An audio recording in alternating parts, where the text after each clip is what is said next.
కింద నుంచి ఉన్న వాళ్ళు కొంచెం చాలా మంది పైకి వచ్చారు. ఆబ్వియస్లీ ఇప్పుడు నేను ఉన్నాను, నేను చాలా డౌన్ నుంచి వచ్చి వీడు ఉన్నాడు, వీడు చాలా డౌన్ నుంచి వచ్చాడు. అట్లీస్ట్ అందరూ అట్లీస్ట్ ఇప్పుడు ఒక డాన్స్ వల్ల ఒక డి అన్న దాని మీకు వచ్చి అట్లీస్ట్ మాది మేము సంపాదించుకుని మేము తింటున్న అమ్మనాల మీద ఆధారపడకుండా నార్మల్ గా. ఇప్పుడు ఒకవేళ అదే అక్కడే ఉండిపోయి చదువు అవ్వలేదు, ఏం చేయాలి? ఇప్పుడు వెళ్ళి నాన్నతో పాటు పనికి వెళ్ళాలా, లేకపోతే నాకు సపరేట్ పనికి వెళ్ళాలా, వేరే పనికి వెళ్ళాలా? ఇప్పుడు వాళ్ళు చెప్పిందే చదివాను అనుకో, నాకు చదువు అవ్వలేదు, వాళ్ళు చదువు అన్నా కూడా వాళ్ళ డబ్బులు వేస్ట్ అవుతుంది కానీ పని అయితే జరగదు. నాకు రాదు, నాకు అవ్వలేదు. నాకు డాన్స్ అంటే ఇష్టం, వదిలేరు. ఇప్పుడు వాళ్ళకి ఒక నమ్మకం ఉంది, ఓకే వీడు ఏదో సాధిస్తాడు, వీడిలో అది ఉంది కాబట్టి నేను వదిలేరు.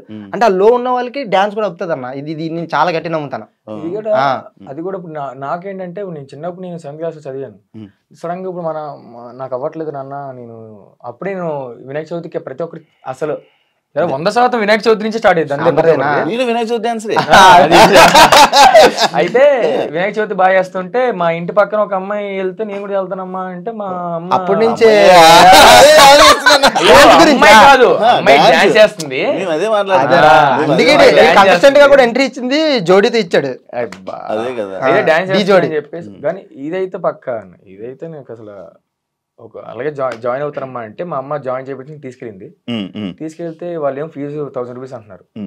1000 రూపీస్ అంటే మా అమ్మ 300కి 400కి ఒప్పించడానికి కాలేజ్ బుడ్ కూడా వెళ్ళిపోయింది మా అమ్మ నన్ను జాయిన్ చేయించడానికి.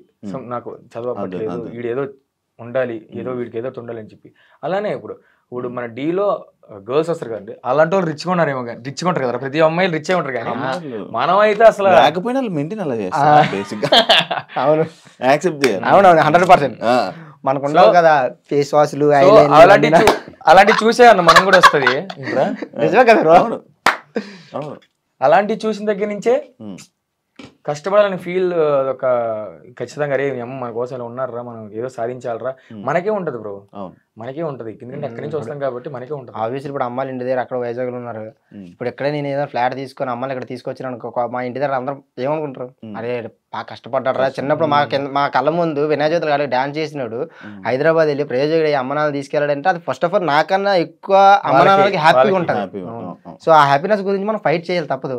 రాకీ అయిపోయి ఆటోమేటిక్గా మన ఇద్దరం మన చూసిన వాళ్ళు అందరూ. ఎప్పుడు వచ్చేసాను ఇంట్లో నుంచి? నేను ఒక కార్డు తీసుకున్న తర్వాత, డాన్సర్ కూడా తీసుకున్న తర్వాత. కానీ నువ్వు డాన్సర్ గా ప్రాక్టీస్ చేస్తున్నప్పుడు ఇంట్లో నుంచి వచ్చేయడం అలాంటివి ఏం చేయలేదు కదా?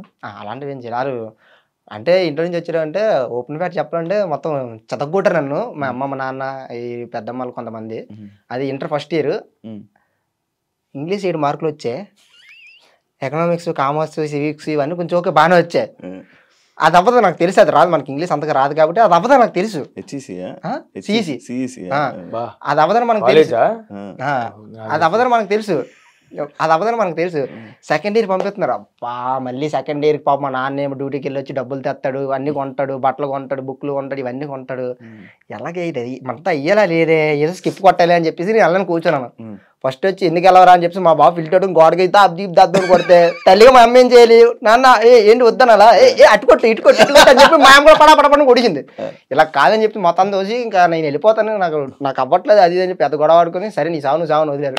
అప్పుడు వచ్చాం ఇంతైనా అయింది, దానికి ఏం అవ్వలేదు అసలు. అవును, అసలు ఇంట్లోనే ఉండలేదు అన్న. ఎందుకు నీకు? అంటే నాకేంటంటే చిన్నప్పుడే మా నాన్న చెప్పేసి డైరెక్ట్ గా, నాకు అసలు ఆ వయసులో నన్ను ఎలా ఒప్పుకున్నట్టు కూడా నాకు తెలియదు. కానీ మా మమ్మీ డాడీ, నాన్న నేను వెళ్తాను, అమ్మ నాకు చదవబట్లేదు, నేను వెళ్ళిపోతాను, నేను డాన్స్ చేసుకుంటాను అంటే, సరే నీకు దాని మీద ఉందా?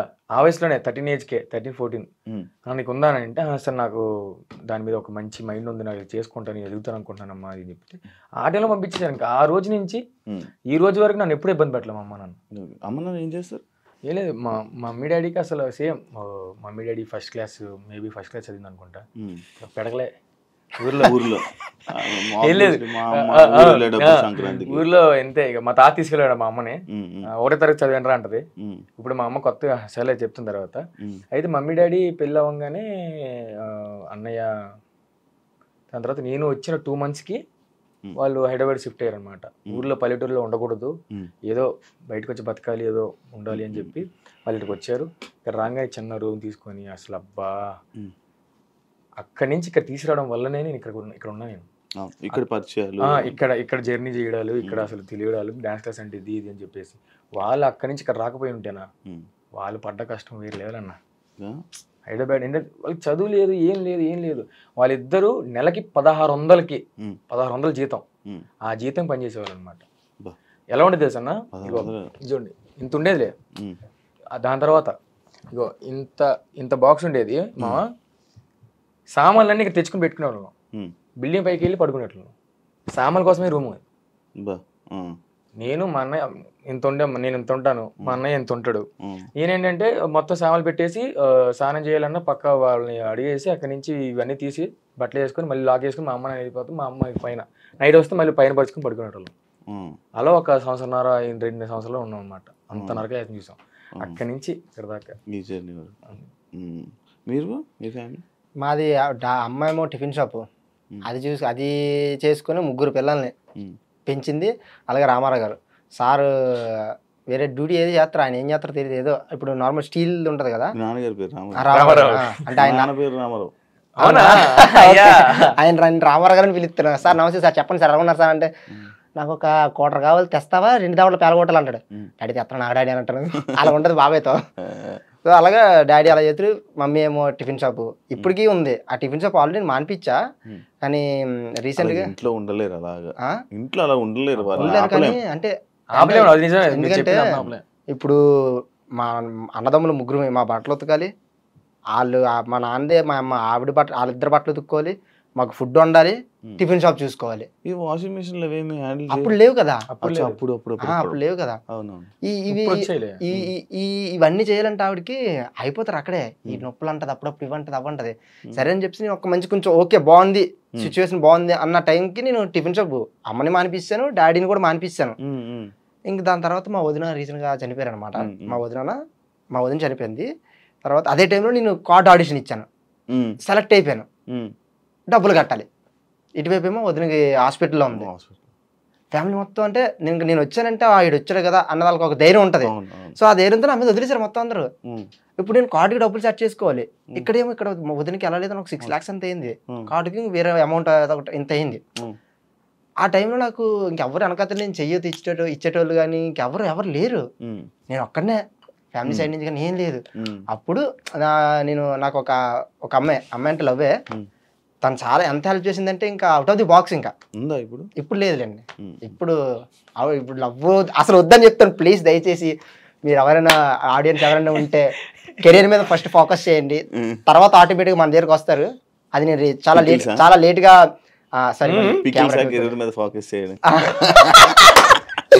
సో లవ్ జోలికి వెళ్ళొద్దు, మంచిగా లైఫ్ కెరీర్ అది సెట్ చేసుకున్న తర్వాత ఆటోమేటిక్గా మన దగ్గరకు వస్తారు. ఓకే, టాపిక్ కట్ అయితే.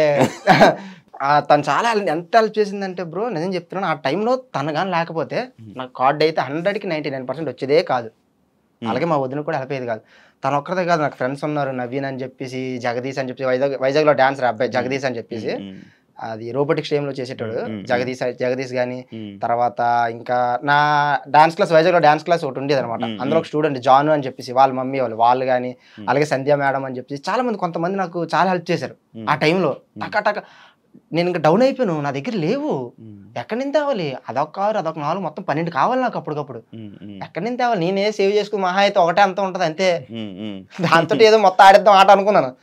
ఖర్చు అయితే ఇది సడన్ గా అయిపోయింది. నేను ఇక్కడ ఉన్నాను, అక్కడి నుంచి ఫోను, బాబాయ్ నువ్వు సెలెక్ట్ అయ్యో డబ్బులు రెడీ చేసుకున్నారు అక్కడి నుంచి. నాకేం అర్థం కావట్లేదు. ఇటువైపు ఏమో లైఫ్, ఇటువైపు ఏమో వదిన. ఏం చేయాలో నాకు తెలియని సిచ్యువేషన్లో చాలా మంది ఫ్రెండ్స్ వాళ్ళు వీళ్ళు ఆ టైం కరే ఇగో మా స్కూల్ ఫ్రెండ్స్ అరిగో అలాగే ఈడొక అమౌంట్ ఇచ్చాడు, ఇచ్చాడు. అంటే ఆ టైంలో నాకు అవ్వలేదు. అప్పుడు మళ్ళీ నేను దీపాన్ని మొత్తం అప్పటిదాకా ఇలా ఉన్నాడు, ఒకసారి అయిపోయాను. ఇప్పుడు మళ్ళీ రీస్టార్ట్ చేసి ఇప్పుడు మళ్ళీ అమ్మ టిఫిన్ షాప్ చూసుకుని ఇప్పుడు వాళ్ళకి అసలు నేను వాళ్ళకి ఏం ఇవ్వట్లేదు. ఇప్పుడు ఇంతకు ముందు అయితే నేనే మొత్తం అన్ని చూసుకుంటాను, ఇప్పుడు అసలు వాళ్ళకి ఏం ఇవ్వట్లేదు. మళ్ళీ కష్టపడుతున్నాను, నాకు దాన్ని అదే తీసుకోలేకపోతున్నాము. ఇంకా అంటే ఏదైనా ఇప్పుడు సడన్ మనం ఇలా లెగిస్తాం అబ్బా, మళ్ళీ ఇలా పడితేనే మళ్ళీ ఇంకొంచెం పైకి వెళ్తాం. అవును అది నిజమే. పడతాం లేస్తాం ఖచ్చితంగా నించుంటాం అంటారు. కానీ కొంచెం టైం పడుతుంది, దేనికైనా కొంచెం టైం. ఇంకా మీకు ఏజ్ ఉంది కాబట్టి ఇంకా నాకు ఏజ్ ఎక్కువ అయిపోయింది. ఎంత అంటారు మావాడికి ఏజ్? నేను చెప్పలే 28 అంతే, పర్ఫెక్ట్. 28 అదే ఒకసారి మాట్లాడుకున్నప్పుడు కరెక్టే మామ నిజంగా అంతే. ఇంకోటి అదే టైంలో నాకు కార్డు విషయంలోనే జిత్ మాస్టర్ కూడా హెల్ప్ చేశారు. అలాగే గౌసన్న అని చెప్పేసి ఉంటారు అనమాట. జిత్ అన్న మెయిన్ అసిస్టెంట్ ఆయన కూడా అనకూడదు కానీ తిరిగాడు.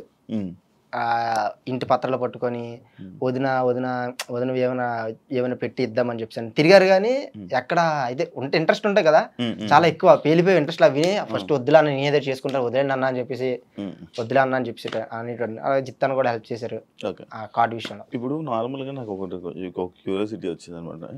అంటే ఇన్స్టా ఇన్ఫ్లుయెన్సర్స్ కానీ వీళ్ళందరూ నెలకు ఎవరిని నేను ఇంట్రెస్ట్ చేస్తున్నా రీసెంట్ టైమ్స్లో నేను అడుగుతున్నాను ఎంత సంపాదిస్తున్నారు మంత్లీ అని అడుగుతుంటే ఒక్కొక్కరు 5 లక్షలు 6 లక్షలు 7 లక్షలు అని చెప్తున్నారు. ఇప్పుడు మీరు ఒక డీ షోకి వెళ్ళారు, మీరు ఇంత ఈ పొజిషన్లో ఉన్నారు, ఇప్పుడు మీరు నెలకి ఎంత సంపాదిస్తున్నారు? బ్రో నేనైతే నెలకి ఇంత అని ఏం కాదు, కానీ ఒకవేళ ఈవెంట్లు కానీ నేను ఈవెంట్లు కూడా ఆపేసా. ఈవెంట్లకు కానీ వెళ్తే మాత్రం నెలకి మీరు అన్నట్టు వాళ్ళు చెప్పిన అమౌంట్ అంత కాకపోయినా కూడా అట్లీస్ట్ ఒక 1 ఒక 2 3 అక్కడ వరకు వెళ్తుంది ఈవెంట్స్ కానీ చేస్తే, కంటిన్యూస్గా ఈవెంట్స్ కానీ చేస్తే. ఇప్పుడు ఆ ఈవెంట్స్కి వెళ్ళడం వల్ల మెయిన్ నేను ఏదైతే కొట్టాలనుకున్నానో అది పోతుంది, అది అవ్వదు ఇంకా. అది ఎందుకంటే అంతే, నువ్వు అక్కడికి వెళ్ళావు అనుకో బ్రో డాన్స్ పోతుంది, తర్వాత దూకాలి, ఏది డబ్బుల గురించి కష్టపడతాం. కానీ ఇక్కడ మెయిన్ ఇక్కడికి వచ్చింది సినిమాకి వచ్చిన తర్వాత ఏంటంటే పర్ఫెక్షన్ ఉండాలి, ఒక మూమెంట్ ఫినిషింగ్ ఉండాలి, కంపోజింగ్ చేసే మైండ్ ఉండాలి, కెమెరా టేకింగ్ ఏంటి అదంతా ఉండాలి. నువ్వు అటు వెళ్ళేవానికి ఇటు రావడం కాదు. ఇక్కడ ఇది ఎక్కడ ఉంది, హైదరాబాద్లో ఉంది, ఇది ఎక్కడ ఉంది, ఇది ఎక్కడ ఉంది, ఇది హైదరాబాద్లో ఉంది, ఇది ఎక్కడ ఉంది, వైజాగ్లో ఉంది. ఎలాగవుతుంది రెండింటికి నాన్ సింగ్. సో నేను ఇంకా దాన్ని వదిలేసా. ఇంకెక్కడికి వచ్చిన తర్వాత ఇక్కడ ఎంత అసిస్టెంట్కి ఎంత పేమెంట్ అని ఉంటుంది. ఒక 3 రోజులు 4 రోజులు ఇలా చేసాం అనుకోండి, ఒక 25,000 30,000 అలా వస్తుంది అనమాట. అలాగా నేను కంటిన్యూ అలా చేసుకునేసరికి అలా అలా వెళ్ళలేదు వస్తుంది ఒక అంత అక్కడ దాకా. అంతే సంపాదించాలంటే ఇప్పుడు మేము డబ్బులు పడాలంటే డబ్బులు పడితే ఆటోమేటిక్గా మీరు అన్నట్టు వస్తుంది. ఎలా చేయలేటనా అయితే ఆటోమేటిక్గా మీరు అన్నట్టు వస్తుంది. ఇక్కడ మ్యాటర్ ఏంటంటే ఇప్పుడు ఈ మంత్లో మేము ఒక ప్రమోషన్ చేసాం, ఈవెంట్స్ చేసాం, లేకపోతే సంథింగ్ ఏదైనా షో చేసాం, వస్తుంది. కానీ మనకి ఏంటంటే హై గోల్స్ ఉన్నాయి కాబట్టి మనం ఏంటంటే దాని వెనకాల వెళ్తూ ఉంటే ఆటోమేటిక్గా మన వెనకాల డబ్బులు వస్తూ ఉంటాయి.